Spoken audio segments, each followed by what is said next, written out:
Então, muito boa tarde a todos. Eu sou o professor Tiago Gonçalves Botelho, professor do IF Sul de Minas, campus Muzambinho, e eu e a Aline Regina, aluna graduada em Ciência da Computação no IF Sul de Minas, campus Muzambinho, e atual estudante do curso de pedagogia, nós estamos gerenciando esses treinamentos, e ele faz parte dos requisitos do edital 52 de 2023, que está apoiando o pagamento de inscrições para estudantes, que desejam competir em competições científicas, no caso da Maratona Regional de Programação, que todos os alunos aqui do IF Sul de Minas, eu creio que outros estejam participando também, devem fazer lá em Santa Rita do Sapucaí, dia 2 de setembro. Então, esse é o primeiro treinamento de uma sequência que nós teremos. E, inicialmente, Aline, por favor, confirme para mim, o próximo é de C++ e STL, no próximo domingo, às 19 horas, com o nosso colaborador Vitor Peixoto, que inclusive está presente aqui. É um prazer, Vitor, você está colaborando conosco com esse treinamento, a respeito de STL e string, que vai acontecer no próximo domingo, às 19 horas. Então, já fica o convite para todos aqui. Bem, nesse primeiro treinamento, a respeito de dicas e truques para a maratona de programação, nós vamos contar com a colaboração da Ana Paula, do Gustavo e do Matheus Romualdo, que vão estar falando para vocês, a respeito de algumas dicas, algumas informações básicas para os competidores, tá bom? Bem, então eu desejo que todos tenham um excelente treinamento e já com a palavra, Ana, Gustavo e Matheus, vocês podem ficar à vontade. Certo, eu vou começar apresentando aqui, então. Tá dando para ver? Tá sim, Ana. Beleza. Tá, então esse é o primeiro treinamento para regional e o tema desse treinamento é dicas e truques para maratona. Eu e meus colegas de equipe, eu, Ana Paula, o Gustavo e o Matheus. Olá. Todos nós somos do terceiro ano do integrado em informática no IF e vamos, tá falando um pouquinho sobre dicas e alguns truques para maratona. Como se preparar, dicas para se preparar. Antes eu pensei em falar mais ou menos como funciona a regional. Ela é muito parecida com a Olip. Vão ser equipes compostas por 3 integrantes. Cada equipe vai ter direito a um computador, um PC.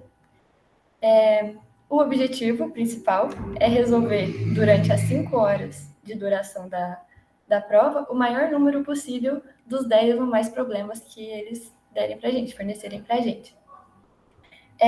As nossas resoluções, podem ser submetidas em C, C++, Python, Java ou Kotlin, Essas são as linguagens aceitas. Eu recomendo estudar mais a fundo assim, C++ por ser uma linguagem, C e C++ por ser uma linguagem mais rápida de executar, evitando aí alguns erros, tipo um TLE, que às vezes pode apresentar. Python e Java e Kotlin pode ser umas linguagens um pouco mais pesadinhas e mais demoradas de executar, mas também são muito eficientes. Para alguns casos, assim, pode ser mais eficiente usar Python ou Java do que C, por exemplo. Não é permitido aparelho eletrônico durante a competição. Então, celular, relógio digital, até pendrive não é permitido. Então, se você quiser levar algum material, tipo um código para você lembrar na hora, não pode levar num pendrive, por exemplo, tem que ser impresso, porque a consulta, eles só permitem consulta em materiais impressos. Então, a minha dica é vocês já ir preparando um arquivo com todos os códigos que vocês acharem que serão úteis na hora da prova para levarem. E como se prepara? A gente se prepara. A melhor maneira de estudar para maratona é praticando, resolvendo problemas. Porque assim vocês conhecem os vários tipos de coisinhas que os problemas podem cobrar, as estruturas, e assim estuda mais focado nisso. Aí vocês selecionam o que vocês já sabem e vão estudar um pouco o que vocês não sabem para já ter um maior conhecimento, né, na hora de resolver lá a maratona, a prova. Preparar o material impresso para levar e consultar. Então já vão colocando código, já separam um arquivo no Drive, colocam em códigos que vocês já acham que vão ser úteis, né, na hora da maratona, para usar lá no dia, né? E descansar. Descansar também é importante, porque vai ser em Santa Rita, né, de Sapucaí, a prova. É uma viagem cansativa, né? Então, tá bem descansado é importante para não ficar muito tenso na hora da prova, não, né, ficar mais relaxado, mais tranquilo. E o que eu recomendo, assim, levar? Material impresso, óbvio, código, fórmula matemática é muito útil, né? Todas as fórmulas de área, fórmulas de Bhaskara, por exemplo, são úteis. Livro para consulta, desde livros da linguagem que vocês vão usar. Na biblioteca tem vários que eu sei, livros de C++, enfim. Livro de matemática também, porque nunca se sabe o que vai pedir, né? Às vezes uma fórmula pode te dar uma questão. Então, é importante levar muitas fórmulas matemáticas. Caderno, folha para rascunho, né? A gente precisa fazer muitas contas ou desenhar alguma coisa. Então, logo leva caneta, lápis, borracha, régua. Vai que você precisa desenhar uma matriz, enfim. Então, é bom levar essas coisinhas. Água para se hidratar, né? Comida, chocolate, bolacha, chiclete. Vai ter o coffee break, mas eu gosto sempre de levar um bis, enfim, um chiclete, um Trident, para dar uma relaxada na hora da prova. Remédio para dor de cabeça, principalmente, porque é muita tensão, né? Às vezes pode dar dor de cabeça, enfim. E blusa de frio. A gente nunca sabe se o melancia vai colocar um ar lá bem gelado, né? Pode estar o maior calor lá fora, mas dentro da sala, às vezes, tem ar-condicionado. Então, por precaução, é bom levar uma blusa de frio, mesmo que esteja calor. Leva por precaução. Dicas para durante a maratona. Então, supondo que tá tudo pronto lá, a equipe de vocês já achou o computador e tal, eu sugiro que vocês escolham um integrante da equipe para ficar no computador no início da maratona. Então, reúne a equipe de vocês lá alguns minutos antes e decide um integrante que vai iniciar no computador. Esse integrante, a partir do momento que o melancia lá que estiver na sala falar está autorizado, podem acessar os problemas, podem abrir as ideias, enfim. Esse integrante que estiver no computador, ele já vai codando, né? Já vai colocando o código base lá, incluindo a biblioteca, enfim, já vai colocando o código base. Isso pode agilizar um pouquinho né, o tempo. Enquanto esse que tiver no computador está fazendo digitando o código base, os outros dois integrantes pegam a prova e vão folheando, né? Eu sugiro que um pegue do início da prova e o outro do fim. Aí cada um vai lendo um problema e vai tentando identificar os problemas que vocês acham que dá para resolver.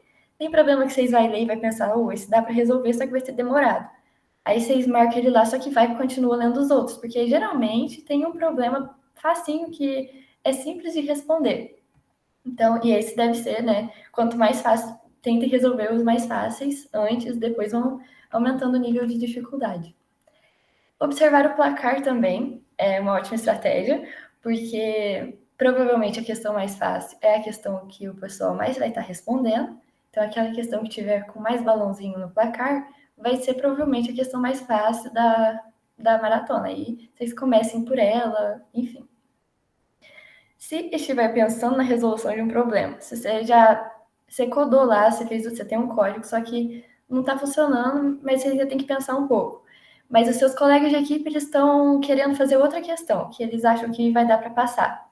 Aí, uma possibilidade é vocês imprimirem o código e pedirem para você rabiscar na folha, né, do código. se eu não me engano, vai ter uma aba lá no Boca, acho que chama Task, o nome da aba, que é essa parte que dá para imprimir os códigos. Você vai upar o arquivo do código lá, né? Que aí os melancias vão imprimir. Aí eles imprimindo o código, eles levam para vocês, né? E você já pode começar a rabiscar lá em cima do código enquanto seus colegas vão tentando fazer uma outra questão.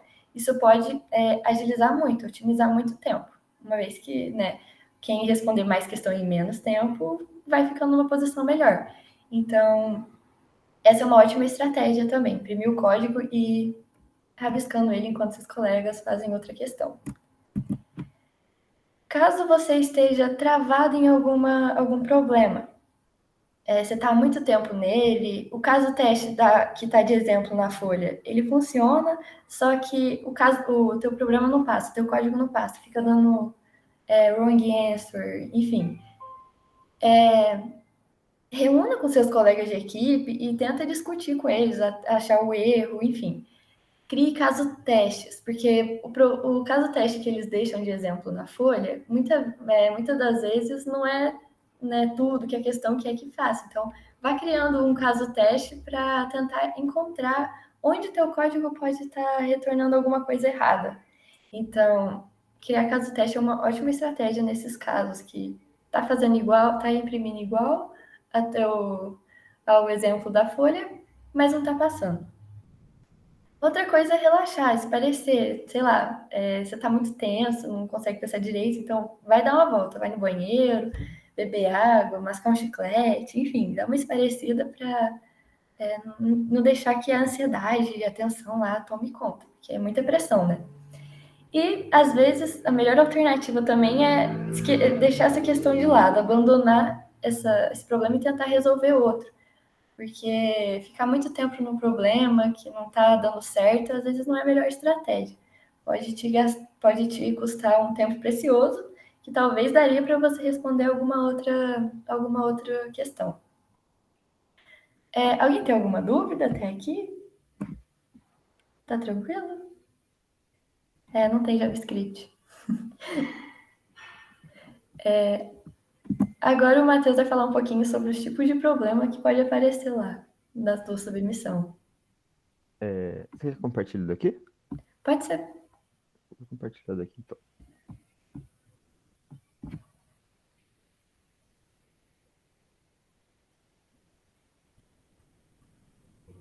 Tá dando pra ver? Tá sim. Beleza. Bom, aí a hora que você enviou seu código, né? O sistema, ou o Boca, ele vai te falar o que deu do seu código. Bom, o que a gente mais quer que aconteça, né? É o accept, né? Que é quando o seu programa está certo. Passou os casos de teste, aí geralmente vem as melancias e entrega um balão para você. Esse é o foco, né? A gente quer acertar os exercícios, então isso aí é o mais importante, né? Depois vai ter o wrong answer, que é quando a sua saída está um pouquinho diferente. Por exemplo, às vezes você tem, sei lá, uma divisão por 2, aí você acaba fazendo uma divisão por 3, aí pode gerar esses wrong answer, né? Então, quando a saída está um pouquinho diferente do que o programa estava esperando.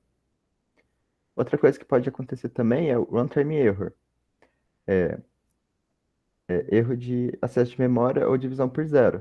O que acontece é o seguinte, às vezes até está acertando o resultado, mas, por exemplo, você tem lá um vetor, aí ele vai tentar acessar uma posição, só que essa posição você não criou ela. Então ele vai tentar acessar uma posição inválida, aí vai acabar dando um erro. Mesma coisa de divisão por zero, vai dar um erro aí na conta. Outro problema também, né, é o Time Limit Exceeded, ou mais conhecido como TLE, que é quando seu programa até pode funcionar, mas ele está muito lento. Por exemplo, quando você está tentando fazer sei lá, algum algoritmo com força bruta.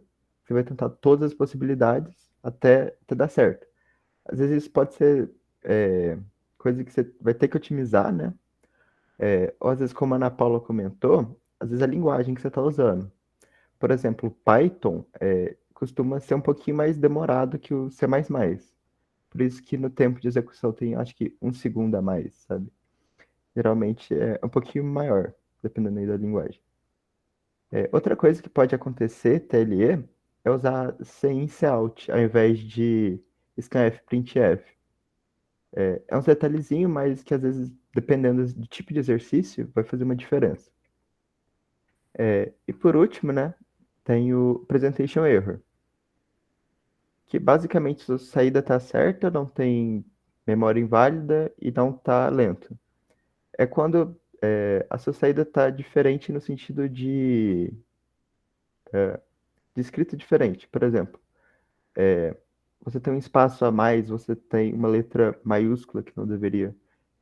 Geralmente é bem facinho de resolver, que é só mudar o jeito que você imprime, né? Outra coisa também que pode acontecer é o barra N, ou seja, no final da linha tem que quebrar. Então, tipo, você tem uma string, sei lá, digitou lá que a saída é par. Aí você tem que escrever par barra N, que é o código vai dar uma quebra de linha e vai para ir na linha de baixo. Bom, agora eu vou estar falando da função freeOpen, né? Ela é uma função muito útil, porque às vezes você tem uma entrada muito grande e muito repetitiva. Então, o que o FreeOpen vai fazer? Ele vai pegar um arquivo txt, aí, em vez de você colocar alguma coisa na entrada, né, lá no seu scanf, ele já vai ler tudo que está no txt. Isso é muito útil para você poupar tempo ou para você poder fazer coisas mais importantes, ficar digitando uma entrada lá toda hora. E como que a gente usa o FreeOpen? São 3 parâmetros, né? O primeiro é o nome do arquivo, né?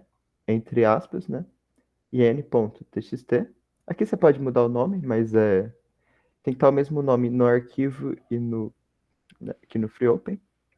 Depois um R, né? De read ou ler, entre aspas também. E por último, sem aspas, é o stdin, que é para falar que é a entrada padrão. FreeOpen é isso, né? Vai carregar as entradas a partir de um arquivo de texto, né? Para economizar um pouquinho de tempo aí. Outra coisa que tem também. Ah, um detalhe, Matheus, sobre o FreeOpen. Sempre a gente tem que colocar o FreeOpen antes do scanf ou do CIM, sempre antes da entrada. Então, se a entrada está na linha 4, você coloca o FreeOpen na linha antes dela, na linha 3, por exemplo, entendeu? Antes do scanf. Isso. Tem mais alguma coisa ou não? Não, só isso mesmo. Tá. Outra coisa que pode acontecer também é o exercício de falar isso aqui. A entrada termina com o fim de arquivo. O que isso quer dizer? Quer dizer que, por exemplo, você vai ter uma quantidade que o exercício não fala quantas entradas vai ter. Daqui a pouco eu vou mostrar esse exercício. Vocês vão reparar o seguinte: não fala quantas entradas tem e não pede para o usuário colocar quantas entradas tem.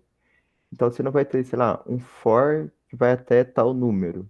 Não, você só vai pôr na entrada até fim de arquivo. E como que a gente faz isso? A gente vai ter um while, né? Scanf, aí aqui no caso a entrada, né? Então while, aí o D de decimal e o A da variável. Então, enquanto isso for diferente de final de arquivo, né? EOF, a gente vai fazer a operação. Eu vou mostrar o exercício. Esse aqui, ó. Basicamente é o seguinte: a gente vai ter vários casos de teste. E aqui fala vários, não fala quantidade. E a gente também não coloca quantidade. Então, por exemplo, aqui tem 4, mas pode ser mais, pode ser 5, 6 ou menos também, 3, 2. É um exercício bem simples. Você vai ter uma entrada e ele vai imprimir um a menos. Por exemplo, aqui, 2000, 1999. 1001, 1000. É um exercício bem simples. Só que o que pode dar um probleminha é justamente essa coisa de fim de arquivo. Porque aí quantas vezes você vai ter que pegar a entrada? Aí justamente aí que o EOF entra. Então, eu tenho um código aqui, aquele código do slide. Então, se eu executar ele aqui, ó, eu vou digitar alguns números aqui. Ele digita um a menos. Tá vendo que ele basicamente não para. Exatamente isso que ele quer. Pronto, digitar 100, 99. Digitar 99, 98. E é isso que o exercício quer. É legal de testar também com o FreeOpen. Então, tá aqui, FreeOpen, o nome do arquivo, o R para ler, e std in de entrada. Como a Ana Paula disse, tem que usar o FreeOpen antes do scanf. Agora, ele vai estar lendo desse arquivo aqui. Esse arquivo está na mesma pasta, né? Aqui tem meu main e aqui tem o IN. Aqui tem alguns números, né? Eu copiei daqui, coloquei alguns outros. Se a gente executar isso daqui, vocês vão ver que agora ele parou. Porque meio que acabou o arquivo, vamos dizer assim, né? Aí ele finaliza. E aqui vocês podem ver que não tem o número da entrada. Vai direto na resposta. Por exemplo, se eu deixar... Dar um zoom aqui. Deixar os dois perto. Aqui, ó. 1, 2, 3, 4. 1, 2, 3, 3. Ele já vai fazer a operação e vai imprimir direto. Não vai ter o número da entrada aqui no console. Outra coisa também que dá para testar é se a gente adicionar mais números. Por exemplo, eu salvo aqui, executo aqui. Já aparece aqui também. E de novo, vai até o final do arquivo. E a mesma coisa se eu tirar. Se eu colocar, só tirar aqui, salvar, executar, ele vai mostrar só os que eu coloquei lá no arquivo. Então isso é muito útil quando tem caso de teste muito grande, por exemplo, uma matriz, geralmente são valores muito grandes, né? Então, que na mão seria muito demorado, é legal de usar o FreeOpen, né? É para facilitar aí pra gente, para ter mais tempo para focar em outras coisas. E também o EOF, né? Que é para essas entradas de diversos casos de teste. É isso. Matheus, Diga. o Gabriel perguntou como que faz isso em Python. Como que faz o quê? O EOF? Entrada, isso, o ELF. O EOF, se eu não me engano, eu acho que é bem parecido. Não sei se eu vou ter o código aqui para a apresentação. Mas eu acho que é algo desse sentido também. É while diferente de EOF. Não, o while true, você dá um catch na seção de EOF. Isso. Catch não, é except, né? Acho que eu tenho um código aqui. Eu vou dar uma olhada.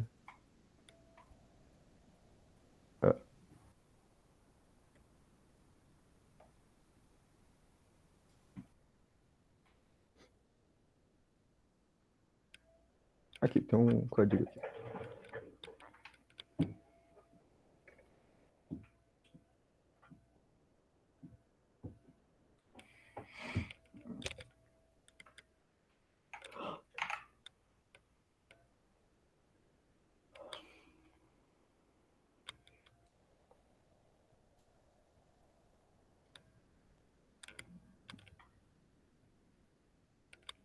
Tá dando para ver?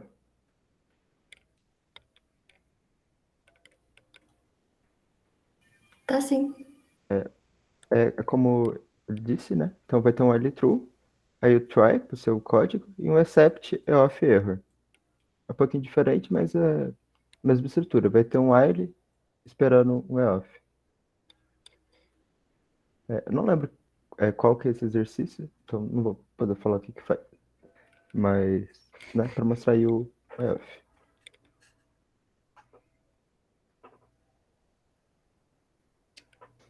Beleza, agora eu vou falar um pouquinho sobre alguns outros métodos também. Deixa eu apresentar aqui.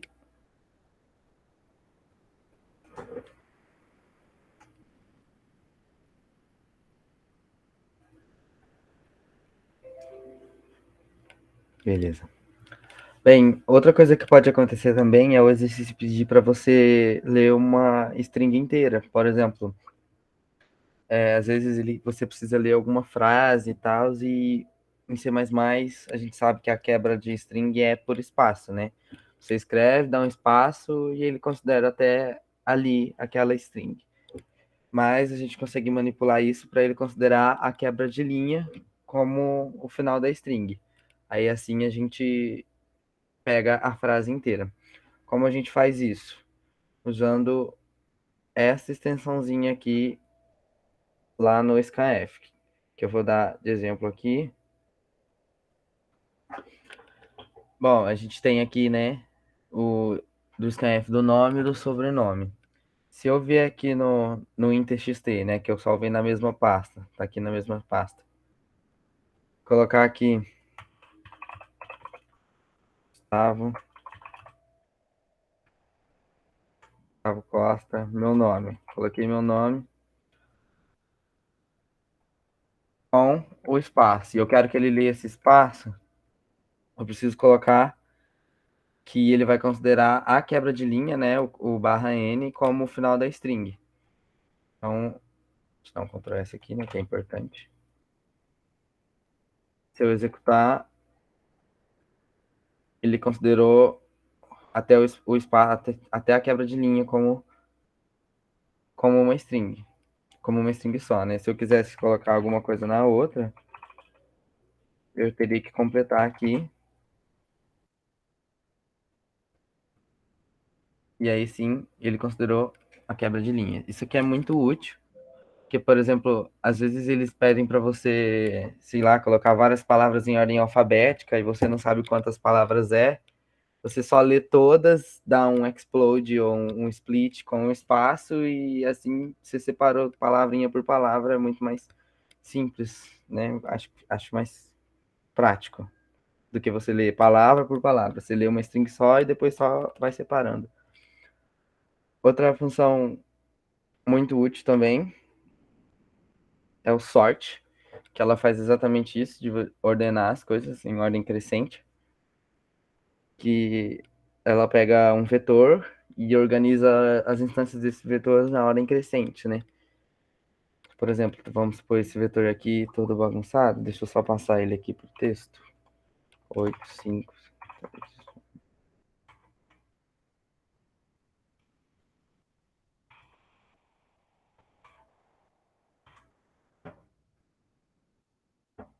Beleza. E eu quero passar, ordenar, né, todos esses números nessa ordem crescente aqui. Eu tenho a função sort que ela faz exatamente isso. Vou achar o código aqui. Aqui. Então, eu já tô... Dá um zoom no seu code blocks, tá meio pequeno. Isso, aí ficou melhor. Sim, tá bom, né? Beleza. A gente já está supondo, né, que o vetor tem um tamanho, que são 10 números, então já estou colocando aqui o tamanho 10. Estou lendo, né, com o free open, para evitar de eu toda hora ter que escrever númerozinho por númerozinho, isso exige muito tempo, e lá na hora, às vezes, o tempo ajuda, o que a gente puder economizar de tempo é muito bom, então já ter o arquivo com as entradas e só rodar o código é muito mais simples. Estou lendo os números, né, e estou ordenando. A função sort, ela recebe dois parâmetros, né? O próprio vetor em si e o vetor mais o tamanho dele, que no caso aqui o tamanho é 10. São os dois parâmetros. E agora o vetor já está... depois de passar pela função, o vetor já está ordenado, né? Então agora é só imprimir ele. Para imprimir na ordem crescente, é só imprimir normal, né? Igual for convencional. Igual a 0, menor que 10, vai subindo e imprimindo o tamanho. Para imprimir na ordem decrescente é só usar o for ao contrário, já começar no final e imprimir até o 0. Assim ele imprime na ordem decrescente. Deixa eu demonstrar aqui. Ó, ele está lendo esses valores aqui, de 1 até 10, todos embaralhados. Ele vai imprimir a ordem crescente, de 1 até 10, e a ordem decrescente. Que é exatamente o que eu queria demonstrar. Tem um exercício também, que a gente deixou nos slides. Aqui, ó. O do Uri. O que ele pede? Considerando as entradas dos valores inteiros não negativos, ordene esses valores segundo os seguintes critérios. Primeiro os pares, depois os ímpares, sendo que deverão ser apresentados os pares em ordem crescente e depois os ímpares em ordem decrescente. A primeira linha de entrada contém um inteiro positivo, que este é o número de linhas de entradas que vem logo a seguir. As próximas n linhas conterão cada uma delas um valor inteiro não negativo. saída apresenta todos os valores lidos e segundo a ordem apresentada acima. Então, eu literalmente tenho que pegar quantos números eu vou ler, né? Aí todos os números, e depois ordenar os pares em ordem crescente e os ímpares em ordem decrescente. Então, eu vou fazer a mesma coisa. São muitos casos de entrada, então, para evitar de eu ficar escrevendo caso por caso, eu vou colocar no input.txt e vou vir aqui já no código. O vetor é sempre, como ele disse aqui na questão, o n, o máximo que ele pode ter é 10 elevado a 5, né? Então, a gente já coloca o vetor já maior do que isso, para evitar de dar runtime error, né? De acessar memória inválida. Então, é importante você já instanciar o vetor nesse tamanho, que você já evita um erro. Estou lendo o arquivo, né, com free open, e lendo lá o primeiro número n. Daí, depois de ler o primeiro número n, eu estou lendo todos os números n vezes e guardando exatamente nos pares e nos ímpares. Eu confiro se o número é par e guardo no par. Se não for par, eu guardo no ímpar. É importante também a gente salvar também o tamanho desse vetor, né? Que ele vai ser útil depois para a gente imprimir esses números. Beleza. Temos aqui o vetor com todos os números pares e todos os números ímpares que a gente leu. A gente vai ordenar eles, né? Sort par, par mais o tamanho, ímpar, ímpar mais o tamanho da variável ímpar que a gente salvou aqui. Pediu para imprimir os pares em ordem crescente. Então, estou imprimindo os pares em ordem crescente, né? Começando no 0 e subindo até P. Imprimindo os pares na ordem crescente. E os ímpares na ordem decrescente. Já começando em IM, que é IM-1, né? Que a posição IM não tem nada. E decrescendo até o 0. Imprimindo na ordem decrescente. Então, vamos lá. Exatamente igual ao caso do uso, ao caso de resposta que está aqui, né? Só que o que acontece? Não posso mandar esse código assim.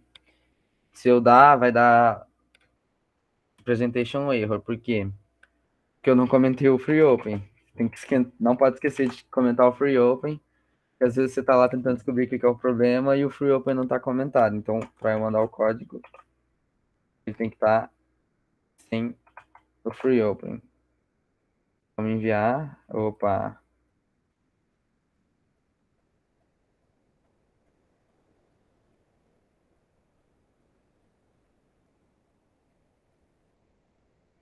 Vamos ver a resposta. Aceito, perfeito. Beleza. Então, apresentei o sort. Agora eu vou falar um pouquinho sobre os tipos de variáveis da leitura e da impressão de C, né? Para inteiro tem o porcentagem D e também tem o porcentagem I. Só que a gente não recomenda o porcentagem I, porque ele lê uns números e imprime outros. Eu vou dar um exemplo também que eu preparei. Aqui, um exemplo que eu preparei. Ô, senhor.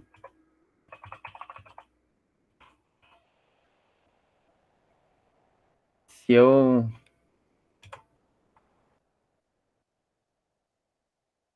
rodar aqui, ele imprime 8, tá vendo?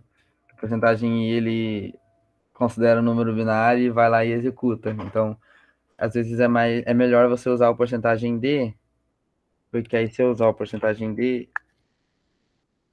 ele leu em octal ali, quando começa com 0.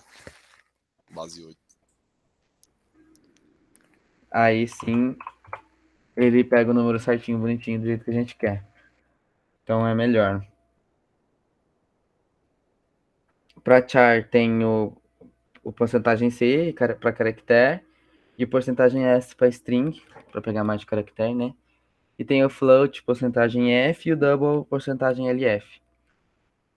Entre o float e o double, para valor de ponto flutuante, a gente recomenda usar o double, porque ele comporta mais casas decimais e você pode evitar de dar mais problemas se você usar o double. Então, acho que é melhor. Ah, uma coisa também que pode aparecer nos problemas é limitar a casa decimal Ah, do sim. double. Aí para isso, eu posso até fazer um exemplo rápido aqui.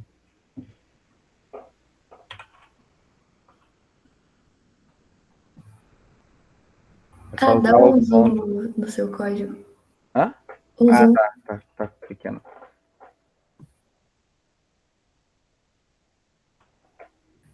Não, aí no caso é LF. É verdade, né? Eu mudei para double. Aí você coloca ponto, por exemplo, se for 3 casas decimais, ponto 3, porcentagem, ponto 3 LF. Colocou, sei lá, 3.2222223. Ele vai imprimir só 3 casas decimais. É só usar o ponto 3 depois do porcentagem, é mais... Aí se a questão pedir, sei lá, 5 casas decimais, e ao invés do 3 você coloca 5 e por aí vai. Sim, vai dependendo da quantidade de casas. É Alguém isso, tem né? alguma dúvida sobre isso? Acho importante também vocês levarem desses tipos de variáveis o quanto ele suporta, né? Porque às vezes você pode estourar uma variável. Então, lá naquele material de consulta, é importante você levar até onde essas variáveis suportam, né? Sim, e uma coisa também é nunca declarar alguma variável dentro de uma estrutura de repetição, porque isso demanda muito tempo de execução, você ficar declarando uma variável várias vezes. Então, sempre declare uma variável fora de um for, fora de while, enfim. Nunca declarar dentro de estrutura de repetição. Alguém tem alguma dúvida? Algum comentário?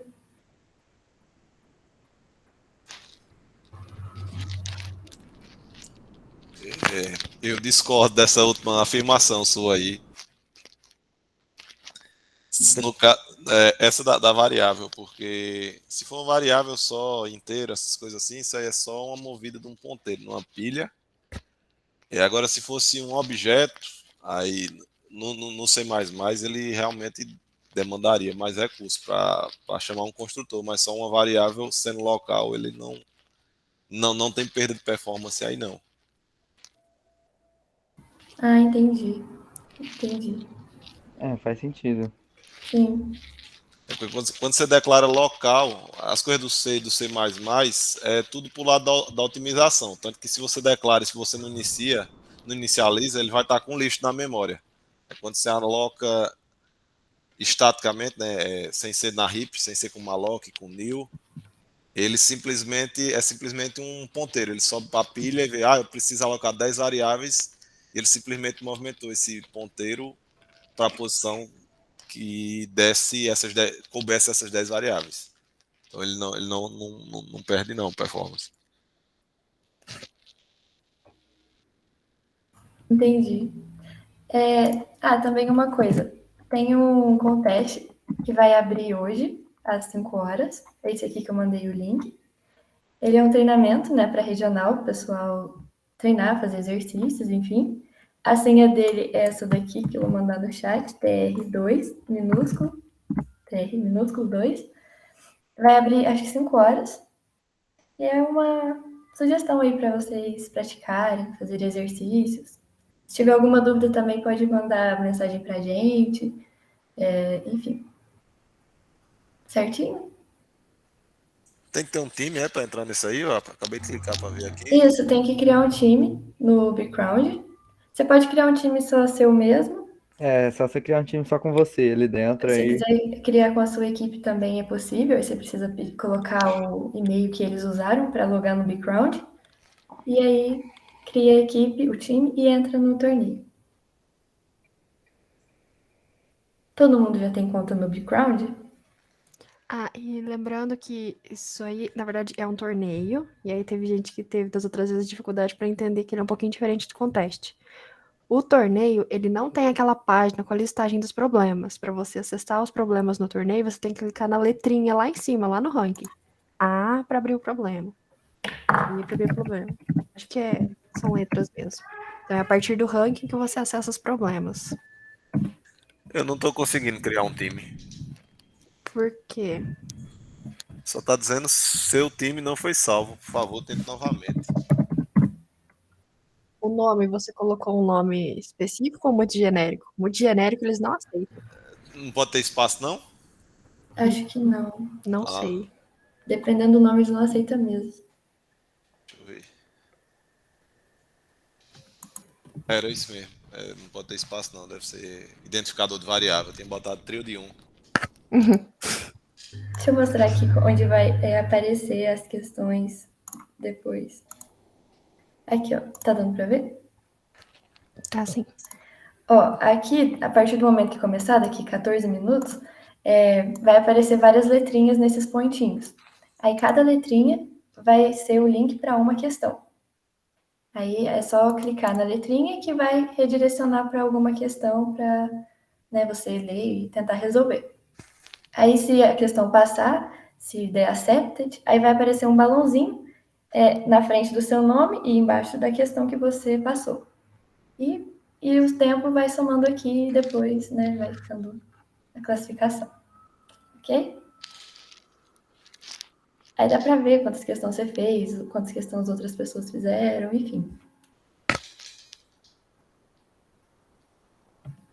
Ah, um detalhe. Se você submeter uma questão, mesmo que a questão esteja no treinamento, só que você não entrou no treinamento, pelo link do treinamento, não vai aparecer o balãozinho. Então, toda vez que você for responder uma questão, entra, clica no link dela aqui, no torneio, que aí, sim, se você acertar, vai aparecer o balãozinho. Ana, entra nesse torneio antigo que a gente teve de treino pra Olip pra mostrar como que é. Eu mandei o link aqui. Ai, eu acho que ele não vai aparecer. Deixa eu apresentar de novo.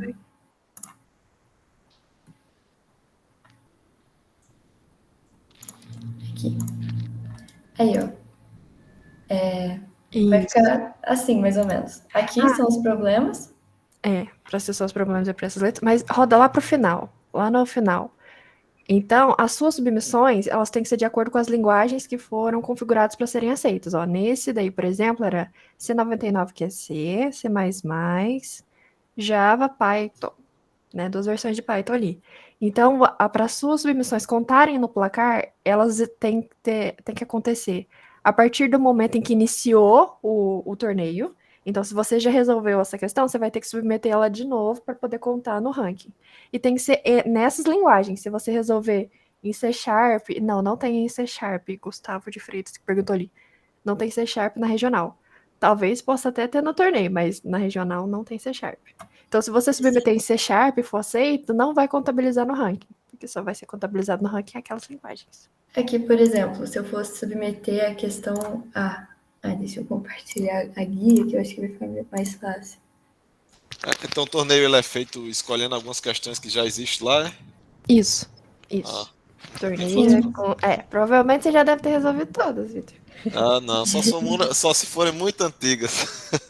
Aqui, ó, se eu seleciono a questão, a pergunta A, eu fiz o meu código lá e eu vou submeter ele. Tem que selecionar a linguagem aqui, ó. Aí tem que ser uma das linguagens que forem aceitas no torneio. No caso, tá C++17, mas se eu fosse colocar em Python, aí coloca aqui Python 3, por exemplo. Aí você coloca, né, cola seu código nesse espaço e submete a questão. Que aí vai aparecer a submissão. Submete como se fosse a questão, resolvendo a questão normalmente, e não é um ambiente diferente do torneio, não? Isso mesmo. No torneio você submete como se você estivesse submetendo no dia a dia. Se dissesse, vamos pegar aqui essa lista desses 10 problemas e tivessem passando simplesmente o link, é quem resolver primeiro, né? Exatamente, aí vai gerar um ranking a partir dessa lista, que é o que aparece lá no torneio. É porque com o teste geralmente é diferente mesmo, ele tem um ambiente exclusivo, tem para submeter diferente, mas no torneio não. Então você tem que pegar os problemas aí pelo ranking mesmo, clicar nas letrinhas lá em cima. Mas o ranking vai funcionar do mesmo jeito que sempre funciona. Penalidade também? Menor tempo. Inclusive quem configura o torneio consegue configurar o tempo da penalidade também. E se tem blind, essa daí que a Ana abriu, que foi coisada, foi eu que configurei. Então ela não teve blind e a penalidade era de 10 minutos. mas dá para a pessoa que configurou o torneio configurar. Esse torneio que vai ser aberto, se não me engano, foi configurado pelo Ricardo, né? Precisa Isso. perguntar para ele como que tá a penalidade, se tem blind. Mas eu acho que blind ele não coloca, não. Exatamente. Beleza.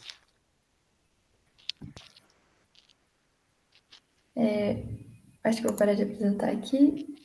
E se vocês estiverem participando em equipe de mais de uma pessoa, vão ser consideradas as submissões de todas as pessoas que estão na equipe que está inscrita no torneio. Então não precisa mais de uma pessoa submeter, só uma pessoa da equipe. Mas os 3 podem submeter em vários problemas.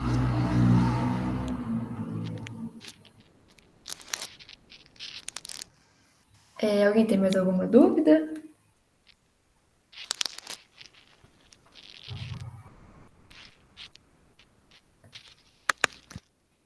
Aline, vai ter lista de presença? Então, sim. Sim. Já estão terminando? Sim, acredito que sim. Acho que já terminou, Thiago. Tá, eu já vou passar a lista então. Que vocês tinham falado de EOF, aí em cima eu vou até colocar de novo. EOF em outras linguagens, tem um tópico num fórum dentro do Bcrowd. Desculpem pelos cachorros latindo sem parar, não consigo controlar isso. Que mostra como que faz o EOF em várias linguagens. Então tem Python, tem Java, tem C++, tem C Sharp, tem Golang, porque agora o Bcrowd aceita um tantão de linguagem, né? Tem Ruby, tem R, enfim, em Lua. Se vocês quiserem dar uma olhada depois nesse fórum. O Thiago postou a lista de presença aqui no chat. Eu tenho uma dicasinha dessa parte parecida com essa do Reopen para comparar também, né? Porque eles só comentaram de facilitar a entrada. Às vezes a saída é grande também. Eu posso compartilhar, mostrar como fazer. Por favor. Sim. Mostra aí pra gente. Deixa eu ver aqui. Deixa eu só fechar as bagaceiras que tá aqui, meu. É o div, né não? Sim, o diff pro Linux e o FC pro Windows. É verdade, muito útil isso também. Tela 2. Deixa eu ver esse pro outro lado.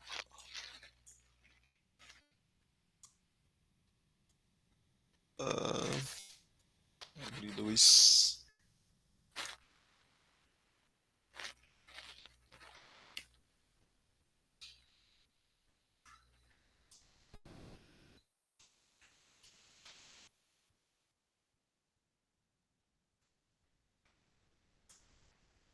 Nesse aqui eu tô no Windows, mas acho que é PowerShell, não sei o que é que ele pega.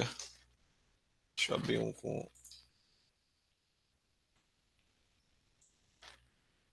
um CMD.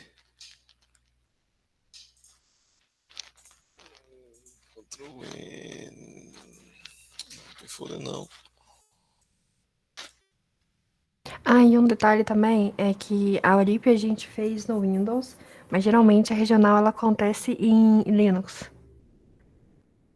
Em máquinas putáveis. Então, cabe depois dar uma olhadinha nos comandos do terminal, caso vocês tenham que mexer. Mas geralmente eles colocam pelo menos uma IDE que já tem o compilador de C++. Geralmente é Guine ou Codeblocks. Mas aí tem que usar o aquecimento de manhã para testar a máquina e tal.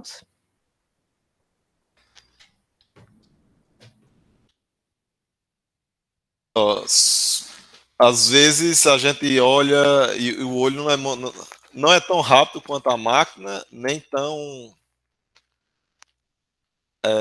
certeiro, né? Pode passar, faltou um caractere, ou trocou uma linha, e não é algo que a gente, por exemplo, diga, eu vou olhar na mão, se tem como se automatizar na hora que leu lá na questão, Da mesma forma que você copiou a entrada para um in.txt, eu tenho aqui, eu posso copiar a saída e eu estou colocando aqui como se... Tá dando para ver a minha tela de boa? Tá pequeno? Mas você pode dar um zoomzinho, porque caso o celular não vai conseguir ver esses números nem com reza. Isso, obrigada. Pronto, então se eu tenho um aqui, por exemplo, nesse outro aqui, sei lá, veio um 8, esse aqui foi o resultado do meu programa, esse aqui foi o resultado do outro. Aí você fez aquilo lá para ler a entrada rápido, sem ter que estar digitando, sem ter que estar copiando e colando, mas você ainda está olhando, eita, minha saída veio isso aqui, e eu estou olhando linha por linha para comparar com esse outro. Mas se você está treinando e se está no Windows, pode fazer essa comparação com esses dois aqui, FC esperado.t. A ordem não interessa, a ideia é de que ele não reporte nada. O que é que ele mostrou aqui? Ele disse, opa, tem alguma diferença, ele achou uma diferença nessas duas linhas, 5, 6, 7, na outra 5, 8, 7. Na hora que eu ajeito aqui no resultado, se eu fizer de novo, ele não achou nenhuma diferença. Então, se ele não achou nenhuma diferença, é porque a saída foi igual ao resultado que eu esperava. Só que não é exatamente igual aqui, porque observe que nesse aqui eu tenho um Enter depois do 7, né? Então, pode dar ainda um presentation erro, isso usando no Windows. Se eu tivesse no Linux...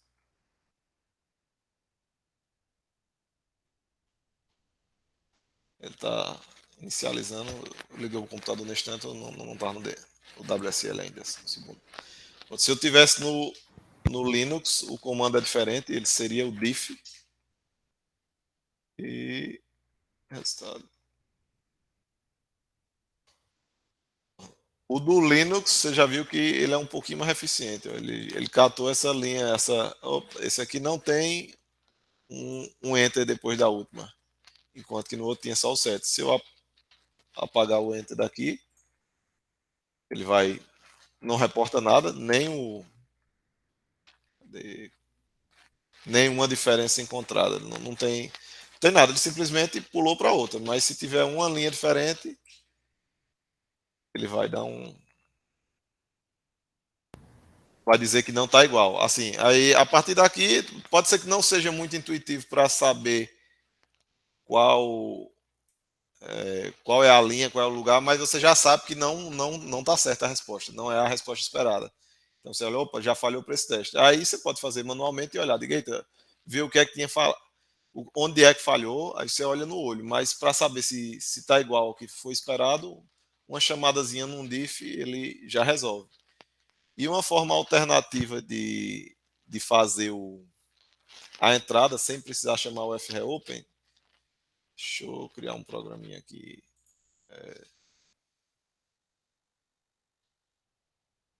Aí isso que ele acabou de mostrar é útil quando tem problema que tem a saída muito grande. Pode ser que você tenha, sei lá, tipo aquele negócio, uma questão dos signos que a gente teve. E você digitou errado uma coisa ali no teste, alguém digitou um Sagitário no lugar de Sagitário, por exemplo, e tá levando WA, e tinha até um exemplo de caixa de teste, mas ele não viu que a saída que ele teve foi diferente da esperada. E se tivesse lá no caixa de teste, ele pode dar esse diff entre a saída esperada e a saída que ele teve no problema. Ou ainda problemas que tem uma saída muito grande, você tem que mostrar muita coisa, tipo percurso num grafo, enfim, alguma coisa muito grande com muitos detalhes. Vocês podem usar esse diff para conferir se a saída tá certa ou não. Aí o FreeOpen, que foi mostrado aqui, só mostrou o do R, né, que era o da entrada. Mas também tem o W, que é std out, que pega a saída e joga num arquivo também. Aí seria esse arquivo de saída que iria comparar com a saída esperada. Deixa eu fazer um até aqui. Int x.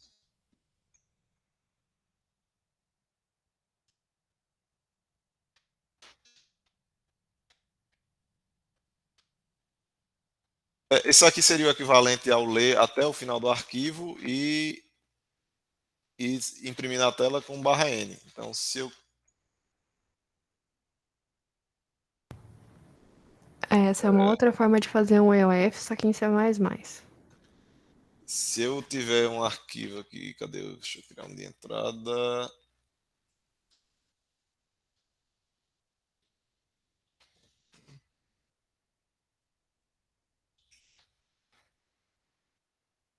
Eu vou.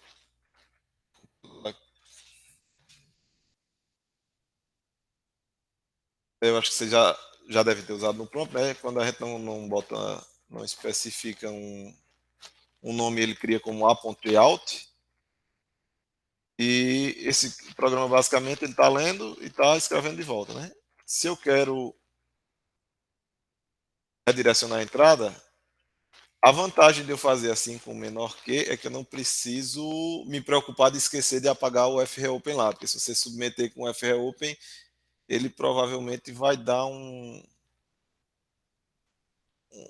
TLE. Eu não sei se ele vai dar TLE ou se ele vai dizer que o arquivo não existe, algum problema, mas ele não vai conseguir ler, porque ele está esperando que lá no servidor existisse um arquivo com o nome que você colocou lá. Ó, aqui. Esse A.out aí é como se fosse o A.exe do Windows, tá? É porque no Linux ele cria como A.out. E o ponto barra é para você abrir um arquivo dentro do Linux. Então, ponto barra .out é para abrir esse executável. Esse executável vai receber o que tiver dentro do arquivo A.in, que é o arquivo que ele chamou de entrada.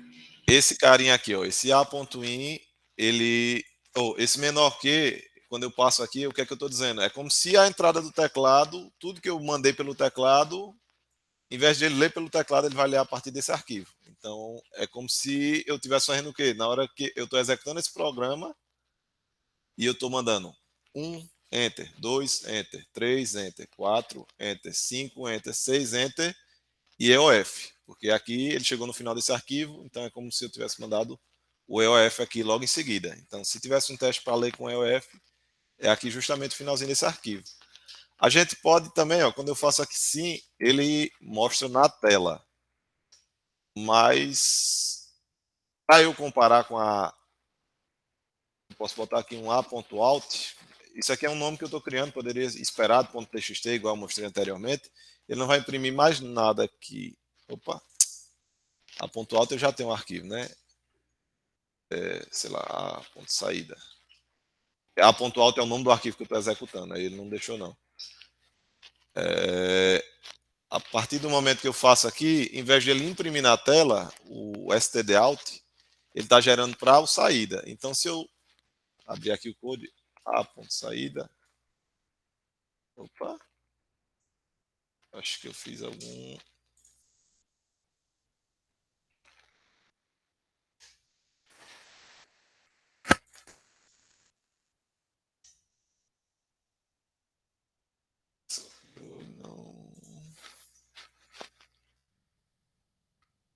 não sei se é alguma coisinha do DSL. Deixa eu compilar de novo se foi alguma coisa que eu botei o nome.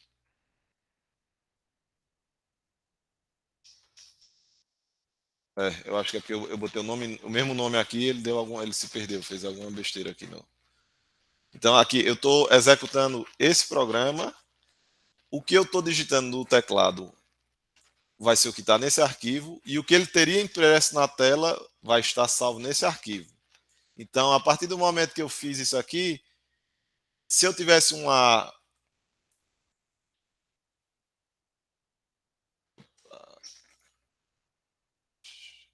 Deixa eu ver se ele vai salvar na mesma...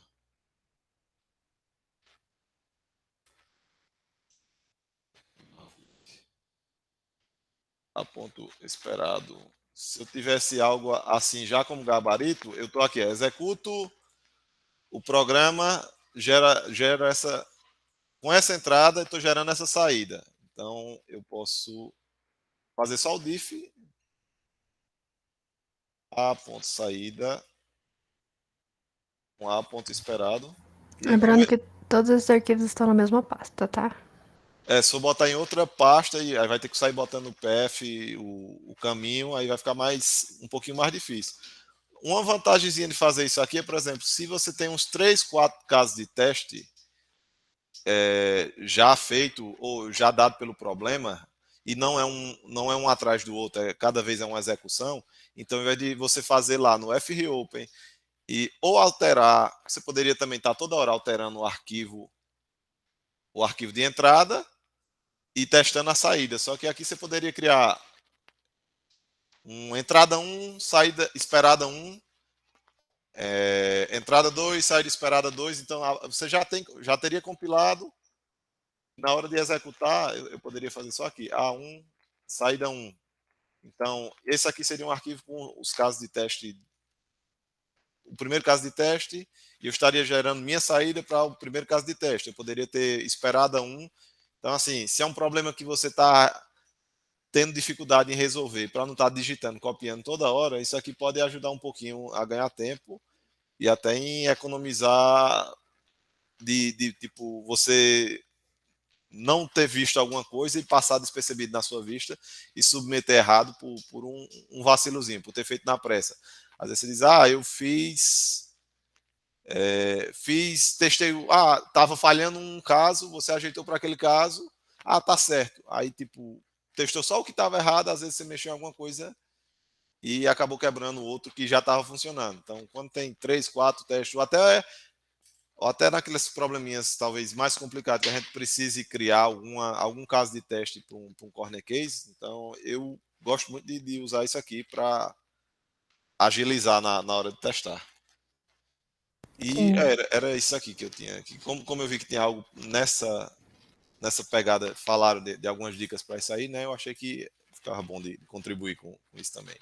Sim, você já complementou nisso. E lembrando que esse negócio do menor que a entrada e maior que a saída, ele também funciona no Windows, só que aí, em vez de ponto barra ponto alt, você vai colocar o nome do negócio.exe, né? O executável que foi criado depois de compilar o seu arquivo.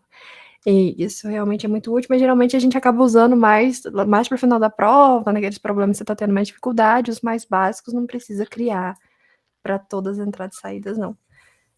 Mas isso ajuda muito mesmo para debugar lá no final, testar todos os casos de teste, enfim. É bom dar uma olhadinha em como mexer nos terminais, tanto no Linux quanto no Windows. Mas principalmente no Linux, porque regional é no Linux. Sim, Ricardo. A Ana já comentou do treino, já postou o link e a senha aqui. Aí mesmo, já começou, né? Já começou? 7 minutos. O torneio já começou. Então, lembrando para todo mundo assinar ali a lista de presença que o Ricardo tinha mandado, inclusive os ministrantes, Ana Paula, Gustavo e Matheus, também precisam assinar essa lista de presença para receberem o certificado depois. Sim, Ricardo. Teoricamente já tá definido em todas as semanas os temas, sim. Só que eu ainda não divulguei porque eu tô confirmando os horários na semana anterior. Inclusive, o Vitor vai ser o da próxima semana, ele confirmou também já. Vai ser no próximo domingo, né? No próximo domingo, às 19h. Isso. Eu queria perguntar se, tipo, vocês, quando começa aqui, começando nesse domingo às 19h, teria que ser 1 hora, se poderia se estender? Pode se estender o tempo que você precisar. Ano passado eu fiz um até de 2 horas. Exagerei. Beleza. Eu não tenho muita habilidade em fazer o time, não. E assim, a ideia não é só jogar, mostrar, ele sabe isso. É de a galera tirar dúvida, de estarem acompanhando, né? Então, Sim, não, é bom o povo interagir, tirar dúvida. Não, a gente só coloca uma estimativa para convidar o pessoal, a gente coloca estimativa de 1 hora, mas você pode demorar mais ou menos, a depender de como acontecer. beleza. Fica tranquilo. O Ricardo perguntou se você participou da Codicom. Não, desse ano não. Eu participei, teve uma recente, né? Esse mês passado, não, desse mês eu não fui, não. Eu não sei nem o que é isso, é aquele negócio de desafio? É um evento aí tem um monte de palestra, aí tem um negócio de charada. O Ricardo gostava só da dança charadazinha lá. Ano passado teve 3 edições para trás, tinha maratona de programação também. Eu ganhei. Teve uma de manhã, uma de tarde, eu ganhei as 2. Olá. Aí, na primeira que eu participei, eu fiquei em segundo lugar. Foram 3 dias de contest, e a melhor colocação que eu peguei foi em segundo. Samuel ganhou uma, mas a anterior que eu participei não teve mais maratona, foi um negócio que fizeram com IA, que era para baixar uns troços com um Docker, para fazer um jogo da cobrinha, jogando contra outros, para ver quem tinha a melhor cobrinha com o algoritmo melhor. Eu digo, rapaz, eu não sei nem buildar isso aqui, mas nem. Aí desanimei. Eu animo para os eventos, é só maratona mesmo. Entendi. O Ricardo tá falando que o Igor também já ganhou uma, que ele ganhou uma camiseta nesse contest. Mas enfim, lembrando todo mundo, assinar a lista de presença, o torneio já aconteceu, acho que agora a gente só tá divagando. O torneio já terminou. Se vocês tiverem alguma dúvida, vocês também podem falar aqui ou nos grupos em que eu tô divulgando os treinamentos. Se vocês quiserem pedir algum conteúdo pro Vitor falar em específico no próximo, lembrando que dentro de STL, C++ e strings, né? Então vocês podem pedir, pode mandar para mim que eu mando para ele. E é isso. Acho que é isso. Você falou que o torneio terminou foi o treino. O torneio começou agora, né? Eu falei errado então. Começou. O treino, o que a gente tinha para passar por hoje já terminou, é que a gente tá prendendo o povo, eles poderiam ir lá tentando resolver as questões do torneio. O torneio do Crowd. Eu vou trapacear, vou submeter as que eu já fiz. Parece que eu já fiz, deixa eu ver. As 4 primeiras. Pois tem menos uma que eu não tenha feito. Tem alguém que não conseguiu entrar no torneio em relação a criar time, que o Ricardo tá perguntando? Tá gravando ainda, Aline. Acho Tá que gravando, tá que o gravando. conteúdo. Sim, para ver os problemas, clicar nas letras, isso a gente mostrou. A Ana estava apresentando a tela para explicar isso. Porque no torneio é diferente de contest. Inclusive, o Vitor não sabia disso, de torneio. Eu não sabia que tem isso aí, não.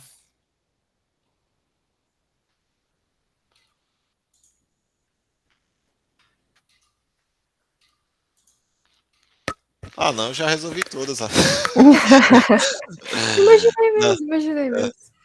Já tá todas resolvidas. Eu vou mandar não, vai ficar sem graça. Vai ficar parecendo que tá roubando, né? Já tá feito. Eu tava usando esses dias para treinar um pouquinho de Golang. Eu tô trabalhando com Golang, aí deixa eu ver aqui como é que faria isso aqui. Mas no C++ já vem a ideia todinha no Golang. O cara ainda tem que pensar. Golang é parecido com o quê? Rapaz, ele tenta ser um mutante aí de pegar, ser compilada para não ser tão lenta como as interpretadas, né? Tipo Python, JavaScript. Aí, ao mesmo tempo, tem uma sintaxe que puxa do Python, parecido, né? Mais sucinta. Aí, ele meio que se propõe a ser um C melhorado, muito melhorado. Ele tem ponteiros também, mas não dá para fazer as gambiarras de aritmética de ponteiro que tem no C++, no C e no C++. E ele tem ela foi desenvolvida já pensando em paralelismo, concorrência, que é algo da linguagem em si, não é feito através de bibliotecas. Você chamar uma função para ela rodar concorrentemente, basta você botar um prefixo Go, chamando nela, é como se estivesse criando uma thread, só que não é uma thread do SO, é uma thread do próprio Go, que é bem menor, bem mais leve, e é gerenciada pelo Go, né? Entendi. Para coisas feitas onde tem concorrência, o Go foi pensado, o design dele foi feito pensando em concorrência. É bem interessante. Entendi. Mas aí, assim, não tem a lib que tem o C++ para containers ainda, eles colocaram, acho que ano passado, generics na linguagem. Então é uma linguagem razoavelmente nova, né? Está sendo evoluída ainda, mas o design dela foi feita focando na simplicidade. Enquanto que no C++ você olha assim, tem 30 formas de fazer uma mesma coisa. No Go, tipo, todo if, todo for tem que ter a chave, por mais que seja um comando só, tem que ter o abre e fecha chave. Não tem como fazer, alguém quer fazer de um jeito, outro quer fazer de outro. Não, a chave tem que ser aberta na mesma linha. Você não pode, vou dar o enter e abrir a chave lá na outra. Então, assim, Nossa, então é quase. Então é tipo um Python, só que com chaves. é mais ou menos, né? Ele pega uma coisa do C++, do Python e do Java. Ele faz uma mesclagem assim, mas ele não lhe dá tanta liberdade assim. Ele impõe algumas coisas por exemplo, variável, se você declarou e não usou, erro de compilação. Entendi. É bem legalzinho.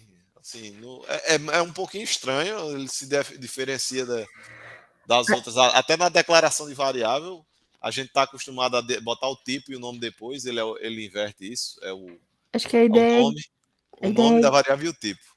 A ideia é Guine dar um warning quando você, se não me engano, quando você declara variável, não usa. O Ricardo tinha falado ali que as 2 melhores equipes da regional ganham medalha. Tem isso mesmo. Acho que é de 4 em 4, né? Ouro, prata, bronze. O Guilherme perguntou ali, competição descentralizadível, e o Ricardo já falou que é só pegar as dimensões da tela e fazer as contas. Essa daí é sem futuro, participe não desses negócios aí. CSS não é comigo não. Ricardo, a gente já sabe quantas vagas pro Nacional vai ter na nossa sede? Ou ainda não? Eu acho que agora ainda tá em época de inscrições de equipes, não tá? Tá. Só depois de finalizar as inscrições. Porque geralmente tem uma, às vezes tem 2. Então, uma sempre tem. Buscamos 3. Tentando levar mais escolas diferentes.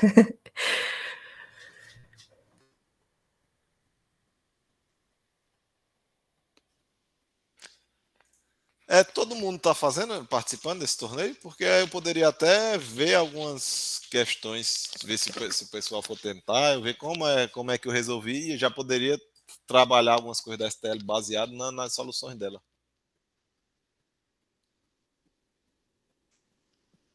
Se tem nesse torneio de agora? Sim, se o pessoal está participando, todo mundo está participando, ou é opcional, como é que tá aí? Todo mundo foi convidado. Mas se você quiser comentar das questões que estão nos torneios, é bom. Se você quiser depois até já deixar umas questões separadas, ou você elaborar um torneio para depois do seu treino, pode também. Beleza. Mas se não quiser elaborar, você manda umas questões que você conhece, você manda para mim, eu crio, o Ricardo cria. Tranquilo. Mas se você puder, se tiver questões de sede, se quiser comentar no próximo, vai ser muito bom, porque teoricamente as pessoas já tiveram algum contato com a questão.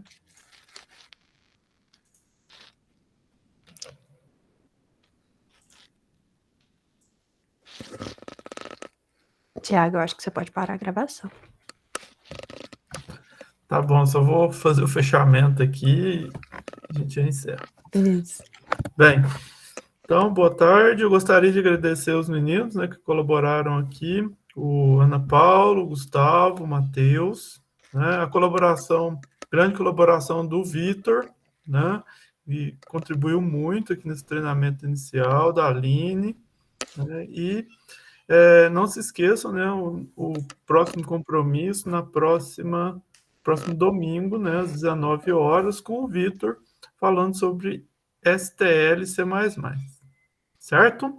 Então, boa tarde a todos, né? Bom final de semana, pessoal.